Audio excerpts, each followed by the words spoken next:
फॅमिलीसोबत फिरायला जाण्याची मजा काहीतरी वेगळीच असते नाही का? काय आहे ते सांगते. त्याआधी शनिवारी आमच्या घरी धोंड्यांचा कार्यक्रम होता. खरं तर आम्हाला पोचायला लेट झालं होतं, त्यामुळे बऱ्यापैकी सगळं आवरलं होतं. मस्त पुरणपोळीचा वगैरे बेत केला होता, पण ते काही शूट करता आलं नाही.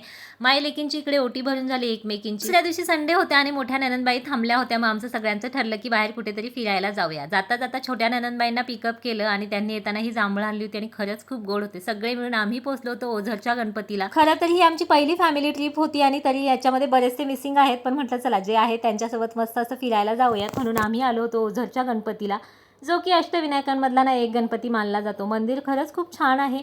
मंदिरामध्ये फोटोशूट घ्यायला मनाई होती, त्यामुळे मंदिराच्या बाहेर जो काही परिसर होता मी त्याचं छान असं शूट घेऊन तुमच्यासोबत शेअर केलेला आहे. गणपती बाप्पांचं छान असं दर्शन घेतलं आणि आता हे खेळण्याचं दुकान बघितलंय, म्हटलं हे काही चुकवणार नाही, यांना काहीतरी खेळायला घेऊन दिलं. मंदिराबाहेरच ना महाप्रसादही भेटतो. कुपन काढून तिथे आम्ही गेलो आणि महाप्रसाद घेतला. खरंच खूप छान महाप्रसाद होता. एरवी तर प्रत्येक जण आपापल्या कामामध्ये बिझी असतात, पण असा थोडासा वेळ काढून फॅमिली सोबत फिरण्याची मजा मात्र काहीतरी वेगळीच असते. यापुढे 1-2 स्पॉटला गेलो आहोत. येणाऱ्या व्लॉगमध्ये तुमच्यासोबत शेअर करेलच. तोपर्यंत भेटून नेक्स्ट व्लॉगमध्ये. Bye bye.